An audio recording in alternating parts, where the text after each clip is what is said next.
351회차 서일보입니다. 지난 시간에 우리가 맹구경에 대해서 살펴봤고요. 또 부처님의 사성제 진리를 터득해라 라고 해서 사권 114페이지까지 살펴봤어요. 부처님께서 바라나시에 있는 사슴동산에 계실 때 어느 날 제자들에게 법문을 하셨죠. 비구들이여, 네 가지의 성스럽고 참다운 진리가 있나니 첫째, 모든 것은 괴롭다 하는 진리요 고성제죠. 둘째로 괴로움의 원인은 집착에 있다 하는 집성제고요. 셋째로 모든 괴로움은 소멸이 된다라고 하는 멸성제. 우리가 뭐 기쁘고 슬프고 즐겁고 괴롭고 하는 것이 있다 해도 다 한순간 스쳐 지나가는 것이란 이야기죠. 넷째로 괴로움을 소멸시키는 방법에 대한 진리, 도성제니라라고 했어요. 만약 수행자로서 이미 모든 것이 괴롭다라고 하는 진리를 알고 이해를 하고, 자, 지어요. 괴로움 원인이 집착에 있음을 알고 끊으며, 단이죠. 끊을 단. 괴로움이 소멸된다는 진리를 알고 그 이치를 증득하고, 증이죠. 괴로움이 사라지는 방법의 진리를 알고 닦는다면, 수예요. 수. 그래서 지단증수다라고 표현하죠. 그런 사람은 빗장과 자물통이 없고 구덩이를 편편하게 고르고 모든 험하고 어렵고 얽매이는 것으로부터 벗어났다고 하리라. 그리고 그는 어질고 성스러운 사람이라 부를 것이며 거룩한 깃대를 세웠다라고 할 것이니라 라고 부처님께서 설을 하셨어요. 자, 우리 불교의 교리는요, 대부분의 분들이 뭐 공덕을 쌓는다, 뭐 업장을 소멸한다, 뭐 소원 성취를 한다, 이 대부분이요. 좀 더 하나 붙인다면 병을 없앤다, 뭐 이런 것들이 대부분이죠. 그러나 그것은 전부 불교가 아니죠. 또한 좋은 불교를 우리가 바라본다라고 하면 그것을 없애게 해달라고 비는 게 불교가 아니라 자기가 스스로 부처님의 진리를 터득해서 소멸해 가든지 아니면 전부 다 스쳐 지나가는 인연이다는 이치를 알아서 스스로 마음속에서 그러한 것은 다 공한 것이다는 이치를 소멸하는 데 있는 것이에요. 즉 한마디로 얘기해서 우리 불교의 목적은 뭐냐? 괴로움을 소멸하는 것이 우리 불교의 목적이죠. 괴로움을 소멸하는 것. 그 괴로움, 고통이 형성되지 않는다면 불교는 존재할 수가 없죠. 우리 불교는 고통과 함께 시작을 해요. 그래서 결국 부처님 가르침은 그 고통을 없애는 방법을 설한 것이 부처님의 가르침이 되는 거예요. 그래서 결국은 고통이 없는 그런 마음을 지니는 것이 우리 불교의 요체란 말이죠. 그래서 우리 불교의 교리는 방법론적으로는 깨달음을 추구하는 것에 있지만 목적론적으로는 괴로움을 소멸시켜서 결국 열반에 이르는 데 목적이 있는 것이에요. 부처님의 이러한 가르침은요, 불교 교리의 구조를 아주 간명하게 설명하는 중요한 말씀이죠. 이에 따르면 우리 인생이란 결국 고통에 직면해 있는 존재죠. 그 고통이라고 하는 것은요, 생로병사 이외에도 뭐 구하고자 해도 구해지지 않는 구부듣고, 또 사랑하는 것과 헤어지는 애별리고, 또 싫어하는 것과 만나야 되는 원증회고, 또 색수상 행식의 왕성하면서 오는 옴성고 등의 8가지 고통이 있죠. 이걸 우리가 인생 8고다 이렇게 표현을 하지요. 자, 바로 이러한 것을 없애기 위해서 결국 우리는 사성제의 진리가 형성이 된 것이에요. 그래서 사성제 진리 가운데 첫 번째가 바로 고성제에 해당이 되는데, 고통은 이런 8가지 이 종류로 형성이 된다는 이야기죠. 그러면 사성제의 진리는 귀납적이보다는요, 연역적인 구조를 가지고 있는 것이 특징이죠. 즉 결론부터 내리고 그 원인을 설명하는 방식이죠. 이것은 사성제가 오묘한 철학 이론을 설명하는 수단이 아니라 바로 종교적 실천을 중시하고 있다는 것을 의미하는데요. 실제로 우리의 사성제는 각각의 항목이 설정한 아까 설명드린 지단증수라고 하는 분명한 실천적인 목적을 가지고 있는 거예요. 괴로움의 현실을 바로 알고 지지어 그 원인을 단절해야 되죠. 단이어요. 그래야 괴로움에 소멸된 열반을 성취할 수 있으며 증득하는 거죠. 그 방법으로서 8정도의 실천을 강조하는 것이 수지요. 지단증수예요. 그래서 사성제의 이치를 우리가 바르게 알고 바르게 실천만 한다면 결국 우리 불교는 끝이에요. 부처님 초기 경전에서부터 뭐 율 또는 대승경전에 이르기까지 핵심은 고의 원인을 어떻게 고통을 소멸하느냐라고 하는 관점인데 그 고통의 소멸에 대해서 가장 중요한 핵심이 사성제인 거죠. 그래서 사성제의 이치만 우리가 바르게 알아서 깨달음을 얻는다면 우리 불교는 끝이에요. 부처님 45년 가르침설한 게 끝이 돼버리는 거예요. 한순간에 우리는 깨달을 수 있어요. 결국 깨닫고 나면 깨달음 자체도 없는 것이지만요. 그래서 불교의 가르침을 아주 간단하게 요약을 하면요. 이 사성제의 진리 속에 다 포함이 되어 있지요. 그래서 남방불교에서는 불교가 뭐냐 하면 사성제 8정도 12년법이다. 이렇게 핵심적으로 이야기를 하고요. 뭐 성철 스님 백일법문이나 아니면 선해대설한 그 요체도 살펴보면 결국은 뭐예요? 사성제 8정도 12년법이 아니면 불교가 아니다라고 표현을 하기까지 한 거예요. 즉 인생의 현실이 괴로움인 줄 알고 또 열반의 이상을 성취해야 한다는 것이지요. 불교의 그 많은 뭐 이론이나 철학이나 교리는 궁극적으로 살펴보면 이러한 고통을 없애는 방법을 설명하고 그 없애는 방법을 실천 수행하게 하기 위한 하나의 수단, 방편에 지나지 않는다는 것이죠. 불교에서의 부처님은요, 이 길을 먼저 걸어간 사람이에요. 고통을 소멸하는 방법을 알아서 소멸한 사람이고 수행자는 단지 부처님의 가르침을 통해서 그 뒤를 따라가는 사람일 뿐이에요. 고통을 소멸하는 방법을 깨우치는 사람에 지나지 않아요. 그래서 고진멸도의 사성제를 바르게 알고 우리가 바르게 실천할 수만 있다면요.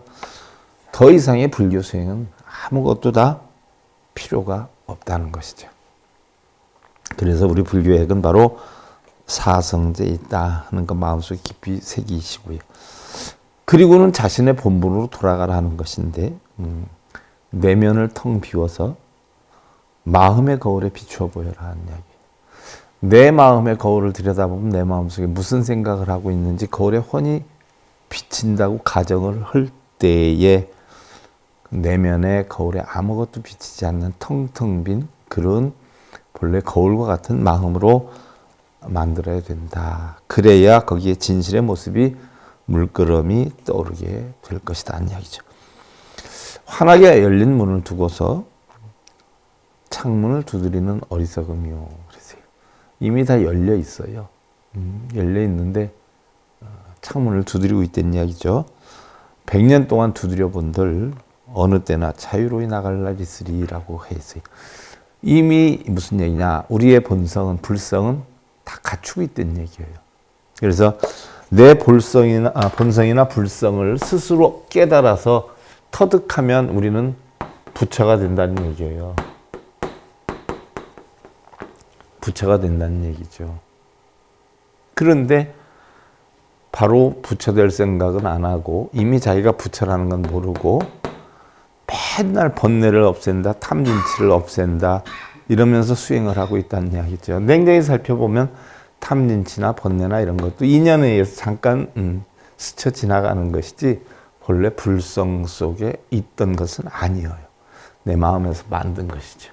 그래서 이미 이 창문은 열려 있는데 이미 우리는 문이 환하게 열려 있는데 부처로서의 능력은 다 가지고 있는데 바로 업장 소멸을 한다, 소원 성취를 한다라고 하면서 오히려 중생성으로서 탐욕심을 만들기 때문에 100년을 지나본들 우리는 본래 깨우침을 얻을 수가 없다. 공하고 텅 빈 마음을 알 수가 없다. 왜? 공하고 텅 빈 마음을 깨우치기 위해서 독경사경 절하고 빌고 참선하는 것도 또한 뭐예요? 다 망상심이다. 본성을 깨우치는데 방해되는 여건들이다. 그래서 100년을 해본들 아무짝에도 소용이 없는 것이다. 얘기죠. 자, 다음이 여러분들 사권의 117페이지에 해당이 되죠. 정반왕의 인멸과 니승교단의 성립이다라고 했는데 부처님께서 스스로 포교 활동에 전념하였던 바이살리의 불교 교단은 어느 정도 이제 굳건하게 자리를 잡았어요. 부처님께서는 베살리성의 대림정사에 계셨는데 아버지 정반왕이 큰 병에 걸려 위독하다는 전가를 받게 되죠. 이미 시다르타 태자가 출가로 인해서 결국 대통을 이룰 사람 잃게 됐어요. 그리고 둘째 아들 란다, 손자인 라우라마저 승단으로 들어가게 되니까 할 수 없이 친족인 마드리카에게 왕권을 물려주어요. 그러나 그 마드리카 역시 왕위를 버리고 출가를 하게 되죠. 그래서 생질인 아난다마저 붓다의 곁으로 가버린 상태라 임종을 맞이하는 정반왕의 마음은 이루 형용할 수 없이 쓸쓸함에 빠져 있었죠. 50이 넘어서 시다르타 태자를 얻었는데 이미 97세인 어떤 경전에 보면 95세로 되어 있어요. 정반왕은 마지막으로 붓다가 직접 제도해 줄 것을 부탁을 했고요. 정반왕의 소식을 들은 붓다는 급히 카비라국으로 돌아가서 아버지를 친견을 하죠. 아버지 정반왕이시여 모든 근심을 다 놓으시고 오직 진리만을 생각하옵소서. 이렇게 일주일 동안의 간절한 애절한 부처님의 간호 속에 정반왕은 붓다의 손을 끌어서 자기 가슴에 올려놓고 반드시 누워서 합장한 상태로 미소를 머금은 채 열반에 이르게 되죠. 고인의 몸은 향수로 씻어졌고 칠보와 진주로 장식된 관에 넣어진 후 꽃을 부리고 향을 피우고 붓다와 난다는 머리맡에 서고 라우라는 발 아래 서고 혹여라도 뒷세상에 민심이 어지러워져서 부모의 은혜를 저버리는 불효 자식이 나올 것을 염려를 해서 몸속 관을 부처님이 직접 메고 오도 전단 등의 향나무 위에 관을 올려놓고 불을 붙여 화장을 하게 되죠. 정반왕이 인멸하고 카빌라바스투의 대통 문제는 여러 차례 혼미를 거듭해요. 그러다가 정반왕의 넷째 동생인 감노반이 잠시 보위를 지키죠. 근데 그 역시 연로한 상태라 계속 나라를 이끌어갈 여건이 안 되자 다시 오인의 대신 회의를 거쳐서 그중 최고의 대신을 새로운 왕으로 뽑으니 그가 바로 마하나마 라자예요. 자, 그래서 마하나마가 이제 왕이 됐는데 그 이후의 이야기는 이제 다음으로 넘어가게 될 거예요. 예를 들어서 비두바다 태자가 결국 샤카족을 공격하는 이런 부분은 이제 뒤에 가서 얘기를 하고요. 자, 니승교단이 성립이 되지요. 우리가 유마경에서도 공부를 했어요. 유마경에서도. 근데 뭐 일단 어떻게 됐든 붓다에 관계되는 내용이기 때문에 붓다에서 다시 또 배우는 걸로 하고요. 자, 이미 남편을 잃고 아들 난다를 출가시키고 이제 불법에 눈이 뜨인 양모 마바자바디 부인과 세속에서의 정비 야소다라 또한 남편의 출가로 홀로 된 여성들과 뜻을 함께하는 수많은 여성들이 부처님을 찾아와서 출가할 뜻을 밝히죠. 부처님은 이미 2차례나 돌려보낸 상태였는데 이번에는 500여 명 모두가 머리를 깎고 맨발로 찾아와 눈물로서 간청을 하죠. 이때 찾아온 데가 바이샬리였죠. 경전에 의하면 여성이 출가하면 정법이 감하기 때문이다라고 했지만 사실은 생리적으로도 어려움이 적지 않고요. 감정이 단순해서 번뇌가 많을 뿐만 아니라 살림 벌판에서의 출가 생활을 감당하기 어려운 점도 없지는 않았죠. 더구나 여성들을 멀리하고 금욕의 생활을 기본으로 삼고 있는 불교 교단에서 여성의 출현으로 자칫 승단의 모든 질서가 깨질 수 있는 이런 염려 때문이기도 했어요. 아나니 부처님께 간청을 드리죠. 부처님이시오. 아무리 몸이 약하고 번뇌가 많은 여자라고 하더라도 부처님을 따라 수행만 할 수 있다면 깨달음을 이룰 수 있지 않겠는지요. 정이나 고집을 부린다면 8가지 공경법과 8가지 버려야 할 법을 전제로 해서 출가를 시킬 것이다 라고 해서 만들어진 게 니승팔경법과 니승팔기법이에요. 자, 여러분들이 뭐 니승팔경법, 팔기법 하면 남녀가 평등하지 않다라고 할 수 있는데 이것은 다 남녀가 평등한 이치로서 우리가 생리적 특성상 여성을 보호하기 위한 부처님의 방편이었어요.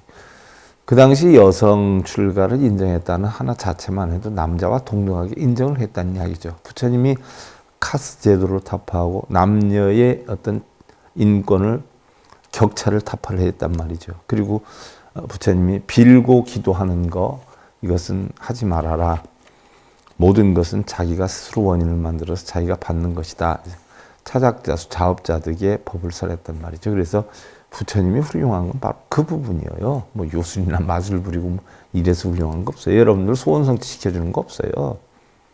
단지 고통받지 않는 방법을 가르쳐 주셨을 뿐이죠.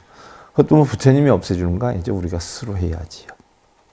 그래서 8가지의 공경법, 8경, 또 8가지의 근기법, 8기법을 따르는 전제하에서 출가를 허락하마 해가지고 만들어진 법이 니승의 8경법이죠. 그래서 첫째는 아무리 법납이 많은 백세 비군이라도 당일 계를 받은 비구에게도 합장 예배하고 존경하지 않으면 안 된다라고 했어요. 백세 비군이라도 오늘 가출가해서 구족계를 받은 비구에게도 예를 갖춰야 된다는 얘기. 왜냐하면 이것은 하나의 질서상의 문제지. 질서상의 상하급의 어떤 차등의 문제는 아니었어요. 또 비구니는 비구가 없는 것을 안거를 하면 안 된다.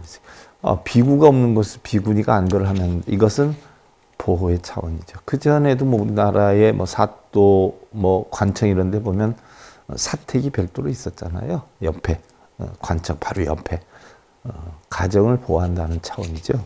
바로 그런 차원이에요. 그래서 비구가 없는 것을 비구니는 안거를 하면 안 되고 비구니는 반달마다 비구 교단으로부터 포사를 해야 된다. 설법을 청해드려야 된다. 보름마다 비구에게 법문을 들어야 된다.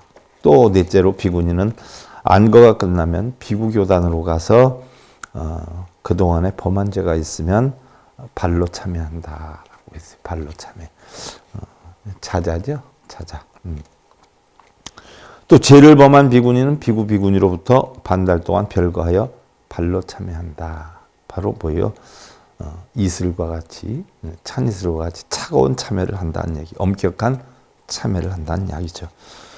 또 6번째 식참하나로서 2년 동안 예비지식을 익히고 나서 비구니에게 비구니 두 승가에게서 계를 받는다라고 했어요. 자, 남자와 여자가 계를 받는 게 조금 조건이 달라요.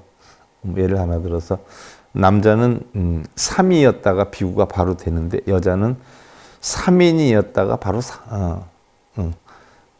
3인이었다가 비구니가 바로 되지 못해요. 중간에 무슨 단계가 있냐면 식차만화라고 하는 단계가 있어요. 식차만화라고 하는 것은 정학년대, 정학력, 바른 배움을 얻는 건전한 사람, 이렇게 표현을 하죠. 정학력, 식차만화 그러는데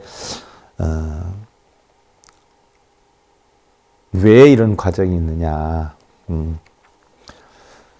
그 전에 비구니가 처음에 출가를 해가지고 얼마 지나지 않아서 아기를 낳는 일이 있어요.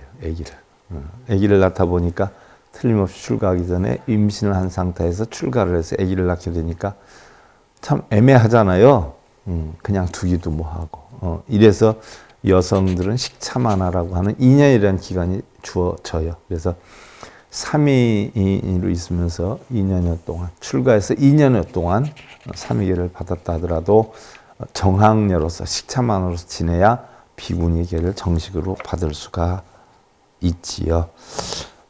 그래서 3인이와 비구니 사이에 약 2년 동안 식차만화의 기간을 두고 예비 비구니의 자격을 두는 것이죠. 이것이 바로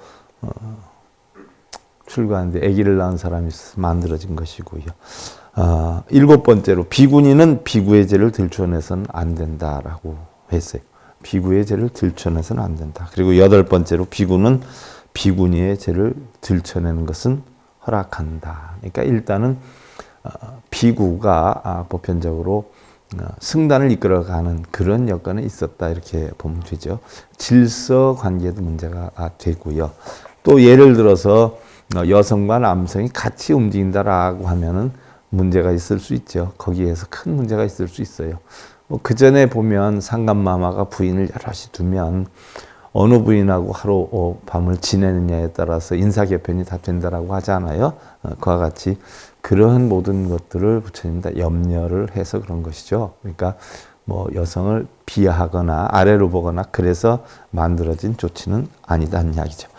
그 다음에 팔기법이다라고 해가지고 바로 니승이 8가지 버려야 할 법인데 불살생, 불사음, 불투도, 불망어 근본 4개죠. 이거와 5번째가 남자와 부딪혀서 음욕심을 내지 말아라는 이야기. 또 6번째가 음욕심이 있는 남자와 손이나 옷자락을 잡거나 그와 같이 으슥한 곳으로 들어가거나 같이 말하거나 같이 동거하거나 서로 몸을 기대거나 기약을 주어 만나거나 하지 말아라 하는 이야기죠. 그전에도 보면 제가 상좌들을 10여 명 이상 같이 산 적이 있었어요. 근데 저는 아주 힘들더구만요. 그 10명 일일이 단속하는 게 참 쉽지 않더구만요. 제가 완전히 따로 생활을 하게 했어요. 비구니가 될 사람도 뭐 있었는데 완전히 사동이 다르죠. 다르게 생활을 하게 했어요. 그런데도 결국은 나중에 일주일 간격으로 두 분이 따로따로 나가더니 나중에 얘기 들어보니까 한 군데 같이 암자를 차려서 두 분이 같이 살더라고요. 사실 그런 일들이 많지는 않지만 또한 적지도 않아요. 그러니까 그런 것들을 부처님은 이미 그때부터 알아가지고 이런 절차를 만들었는데 만들어놨어도 또 피해가는 사람 피해가더라고요. 또 같이 말하거나 같이 동거하거나 서로 몸을 기대거나 기약을 주어서 만나거나 하지 말아라. 자, 7번째로 비구의 죄상을 덮어두되 혹여 알게 되더라도 대중에 하지 말아라 하는 이야기고 8번째가 승중에 엄격한 규율을 지키지 않고 남승과 함께 살면 안 된다라고 했어요. 자, 함께 살면서 승려 노릇하는 경우들도 있었던 것 같아요. 근래에도 뭐 몇몇은 봤고요. 자, 이래서 결국은 니승의 팔경법과 팔기법이 만들어지면서 니승교단이 성립이 됐지요. 물론 뭐 이러한 복잡한 절차 또 계율에 앞서서 니승교단의 성립 자체가 부처님 입장에서는 사실 부자연스럽긴 했지만요. 후대에 내려오면서 비구들의 타락과는 반대로 비구니들의 청정한 계율이 사회적인 신뢰와 함께 불교교단을 보호하는 데 적지 않은 영향을 미쳤죠. 오히려 비구들은 타락하는 경우가 많았는데 비구니들은 청정하게 불법을 공부하는 경우도 많이 있었던 얘기예요. 그런데 처음에 출가를 해서 이렇게 비구니가 만들어졌지만 인도의 어떤 관습상 뭐 여자가 독립주의에서 살아나가는 것은 인정할 수 없다라고 해가지고 결국은 그 제도를 폐지를 시키잖아요. 부처님 열반하시고 나서 얼마 지나지 않아 가지고 인도 자체에서 폐지를 시켜요. 그래서 비구니 제도가 없었어요. 우리나라 문헌에도 보면은 비군이라고 하는 것이 없었다가 언제 이제 처음 만들어졌냐 하면 아도화상이 신라로 포교 활동을 하러 가지 않아요. 그때만 해도 신라에서는 불자를 보기만 하면은 다 가두거나 살해하거나 이랬단 말이죠. 이단이라고 해가지고. 그래서 아도화상이 바로 고구려와 신라의 경계선쯤 되는 그런 농사짓는 아주 빈촌에 농사짓는 머슴으로 들어가서 결국 시작을 하죠. 그래서 나중에 왕의 그 부인이 이상한 병에 걸리죠. 정신적으로. 그래서 그걸 치유하게 돼가지고 결국은 인정을 받아서 사찰까지 짓게 되는데 그때 처음으로 바로 그 자기가 머슴으로 살던 집에 그 여자가 남매가 살았는데 그 여자가 출가를 해서 우리나라에서는 거의 최초의 비구니다라고 기록이 되어 있어요. 그와 같이 비구니가 오랫동안 되지 않았다가 그때만 해도 아도화상이 있을 때만 해도 뭐 한 400~500년대, 500년대 정도 되니까 부처님이 열반하시고 1000년 지나서 우리나라에서 처음 비구니 제도가 만들어졌다. 하지만 또 금방 없어졌어요. 이게. 자, 부처님 제3세 출가자로서 오늘날까지 알려진 비구니들이 무려 100여 명이 넘는데 그 가운데서도 지혜제일인 게마이, 또 신통제일 우빨라빤나, 비운의 여인이죠. 지게제일의 파타찰리니, 설법제일의 담마아디니, 범행제일의 키샤코타마, 그리고 샤카족 출신의 궁녀였던 바사카, 뭐 해서 니승교단의 7대 상속자다라고 불리워지기도 했죠. 자, 그리고 부처님이 중생들을 구제를 하는데 옛날에 사위성에 바사타라고 하는 바라문의 여인이 있었어요. 그녀는 일찍 남편을 여의고 오로지 아들 하나를 사랑스럽게 키웠죠. 근데 그 아들이 갑자기 병이 들어서 죽게 되었어요.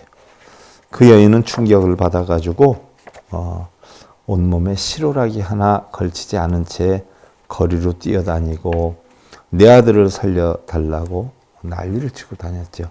그러니까 얼마나 소중히 여겼던 아들이어요. 그러니까 너무 충격을 받은 거죠.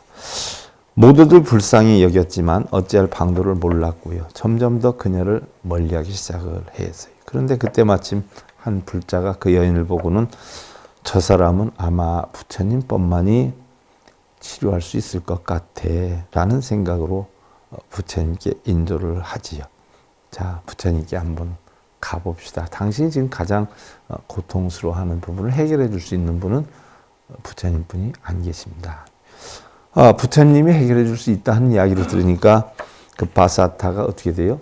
쫓아오죠. 당장. 그래서 부처님을 뵙자마자 내 아들을 좀 살려주세요라고 애원을 하죠. 부처님께서 가련한 여인이여 아들을 그렇게 꼭 살리고 싶은가? 라고 물으니까 바사타가 제 목숨을 바꾸는 한이 있어도 아이를 살리고 싶습니다. 라고. 그러니 부처님께서는 바사타요, 그럼 마을로 내려가서 조상 대대로 한 사람도 죽은 사람이 없는 집에 가서 겨자씨를 조금 얻어오거라 라고 하니까 순간 생각하기를 바사타가 아이고 별로 큰 어려운 일도 아닌데 뭐 가서 겨자씨 없는 집이 거의 그 당시에는 없었다 싶으니까 쏜살같이 마을로 뛰어 내려가죠. 그리고는 겨자씨를 얻으러 다녀요. 자, 겨자씨만 얻으면 문제가 아닌데 한 번도 이 집에서 초상을 치르지 않았던 집에서 대대로 겨자씨를 얻어오라니까 처음엔 쉬울 것 같아서 뛰어나가서 집집마다 이야기를 해야 되니 가도 어떻게 돼요? 조상 대대로 내려오면서 한 사람도 죽지 않은 사람이 없는 거예요. 그래서 겨자씨를 가진 집은 많았는데 조상 대대로 내려오면서 죽지 않은 집은 없었어요, 사람이. 그래서 심지어 어떤 집에서는 얼마 전에 어머님이 돌아가시고, 또 어떤 집에서는 3일 전에 3대 독자 애지중지하던 외아들까지 또 잃게 되고 가슴이 찢어지는 고통을 겪고 있다라는 얘기도 하고 통곡을 하기도 하고. 바사타는 그래도 혹시나 싶어서 열심히 찾아다니죠. 그리고 저녁 어스름해지도록 쫓아다녔지만, 발가락이 부르틀 정도로 다녔지만 사람이 죽지 않은 집은 없었어요. 힘들어 지쳐 쓰러질 법도 한 바사타는 순간 한 생각이 자신의 마음을 비추는 것을 느꼈어요. 아, 세상에는 사람이 죽지 않은 곳이 없구나. 그렇게 보면 머지않아 나도 죽을 것이고, 자식 또한 언제까지 살 수는 없는 것이었구나.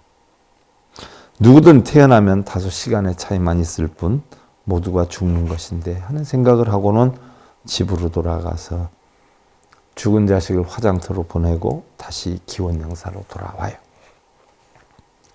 부처님께서는 바사타가 돌아오는 것을 보시고는, 바사타여, 겨자씨는 가지고 왔느냐고 물어요. 그러자 바사타는 부처님, 저는 이제 겨자씨가 필요 없게 되었습니다. 그렇게 해서 바사타는 결국 자기 정신을 되찾아서 부처님의 제자가 돼서 열심히 수행을 하죠. 이게 바로 비구니 교단의 7대 상속자 중에 하나인 범행제일의 지도자 기사 코타미가 되죠. 생자필멸이에요. 또 꼭 우리는 무엇이든지 보면 뭐 오늘 우리가 행복하고 잘 지낸다라고 해서 항상 행복하고 잘 지내는 건 아니죠. 또 오늘이 힘들고 어렵다라고 해서 항상 어렵고 힘들게 지내는 것은 아니에요. 모든 것에는 봄, 여름, 가을, 겨울의 이치가 있듯이, 또 생로병사의 이치가 있듯이 항상 재행이 무상해서 변해가지요. 그리고 태어나면 죽고, 죽으면 또다시 우리가 지수화풍 4대로 돌아가서 무엇인가에 의존해서 세상을 또 유유히 흘러가고 있어요. 자, 이러한 이치, 공한 연기의 이치를 깨닫게 되죠. 자, 오늘은 바로 니승교단의 7대 상속자 중에 하나인 바로 기사 고타미, 또 500 비구니의 출가, 이런 데 대해서 살펴봤어요. 니승교단의 성리, 또 부처님은 사성제를 관해라 했던 내용에 대해서 살펴봤는데요. 자, 오늘은 여기까지만 하죠. 그리고 다음 시간에 우리가 우빨라반나의 출가에 대해서 살펴보는데요. 우빨라반나는 참 비운의 여인이에요. 다음 주에 우리가 한번 새겨 살펴보기로 하고요. 더붓다 제 151회차 서일보였습니다. 감사드립니다.